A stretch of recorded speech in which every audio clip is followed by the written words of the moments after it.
Hi and welcome. I'm glad to have you with us again today. We are going to do a podcast today about our upcoming Walk for Truth. And this is the summer series. My name is Bonnie Zampino. I'm your host, and this is The Cult on the Cape. If you're new here, The Cult on the Cape is a survivor-led podcast exploring the history, experiences, and lasting impacts of life inside the community of Jesus and its affiliated institutions. Before we begin, I'd like to ask a small favor. If you find value in this podcast, please follow, subscribe, leave a review, and share it with others. Those simple actions help more people find these stories and help amplify voices that have been unheard for far too long. But today I want to talk about something hopeful. On June 7th, from 2:30 to 3:30, survivors, supporters, family members, and concerned citizens will gather once again at Rock Harbor in Orleans for the next Walk for Truth. This walk is part of the new summer series that grew out of something that none of us expected: the response to our first walk. When a group of local citizens first approached Rock Harbor Truth about organizing a Walk for Truth, none of us knew exactly what would happen. Would anyone come? Would people care? Would survivors feel comfortable showing up publicly? Would the community understand what this walk was actually about? What happened absolutely exceeded our expectations. About 150 people gathered at Rock Harbor. Some were survivors, and some were family members. Some were local residents who simply wanted to learn more. Others came because they believe that people who have experienced harm deserve to be heard. For many survivors, it was the first time they had publicly stood alongside others who had shared similar experiences. And for many people in the Cape community, it was the first time they had heard these stories directly from those who had lived them. One thing we heard repeatedly was that simply being together mattered. For many people, healing can begin when silence ends. Not because we can change the past, or because accountability happens overnight, but because people finally realized that they weren't alone. Sometimes people ask, why are you walking? That's a fair question. The walk is not an attack on religion or a protest against faith. The walk is about truth. It's about acknowledging that people have experiences that deserve to be heard. It's about supporting survivors and educating the public.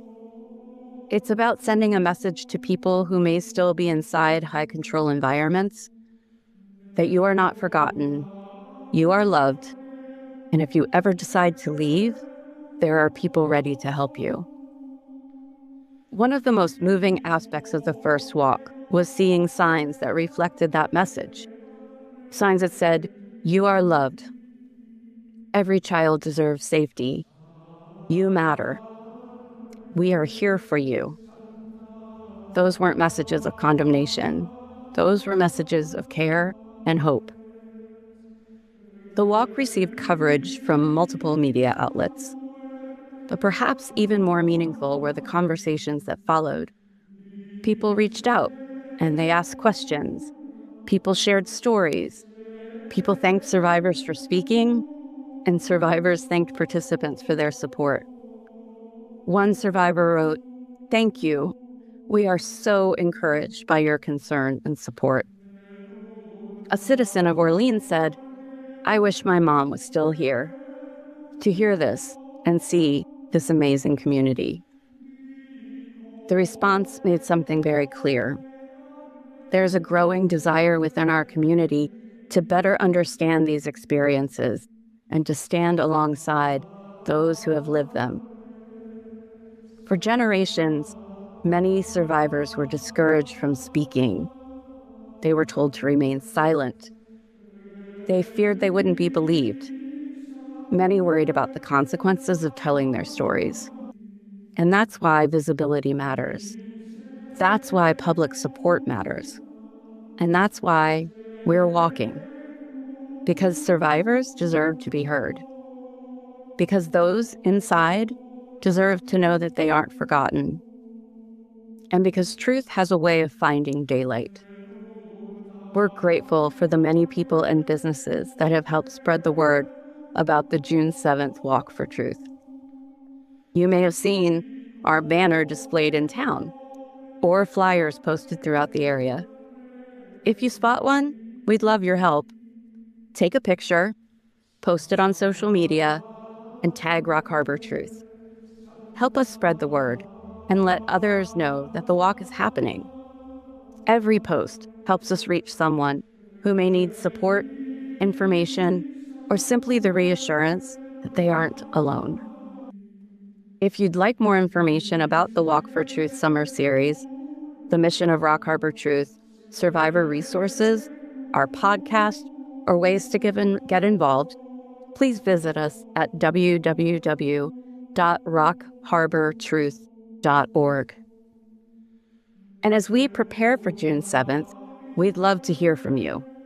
Whether you're planning to attend in Orleans, whether you're organizing a solidarity walk in another area, or if you participated in the first walk but you can't be with us this time, we invite you to record a short video, just 10 to 20 seconds long, answering one simple question.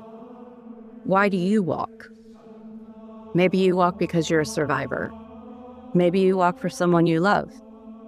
Maybe you walk because you believe people deserve to be heard. Maybe you walk because truth matters. Maybe you walk because you want those still inside to know that they are loved and not forgotten. Whatever your reason, we would love to hear it. Record a short video on your phone and send it to rockharbortruth@gmail.com. We'll be sharing these videos on social media leading up to and following the June 7th Walk for Truth. Even if you can't attend in person, your voice can still be part of this walk. Together, these videos will tell a powerful story that survivors aren't alone, that people care, and that healing begins when communities show up. This brings us to June 7th, because the first walk wasn't the end of the story. It was only the beginning.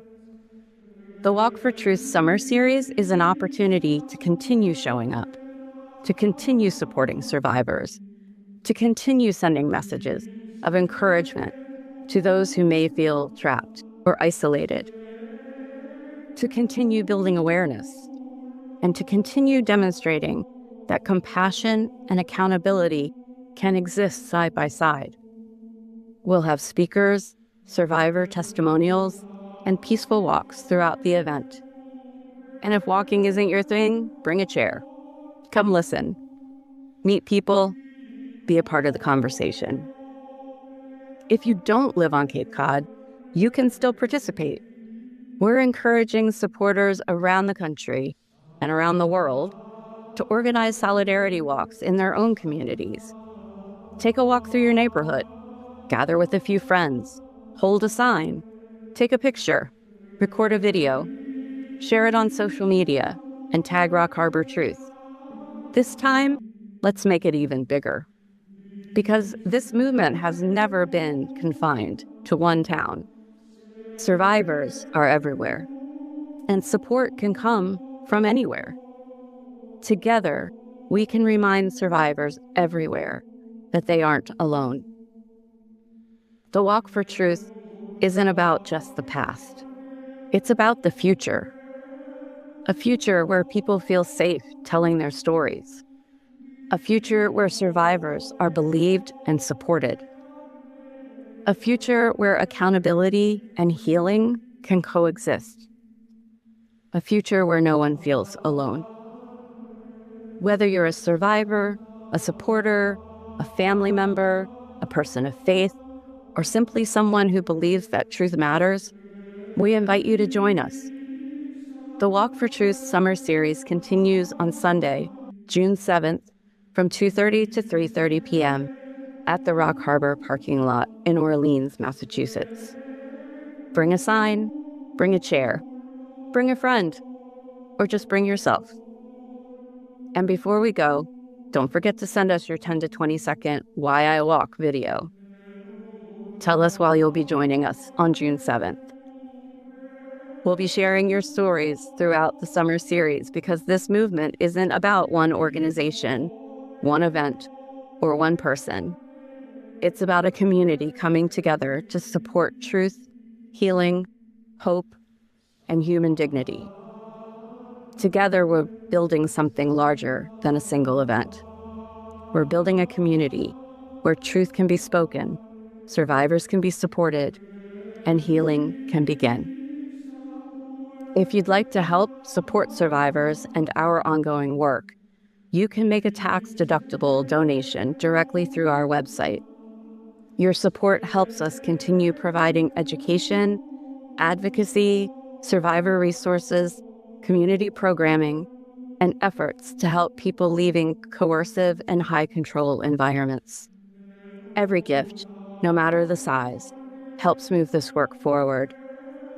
For more information or to support our work, visit www.rockharbortruth.org.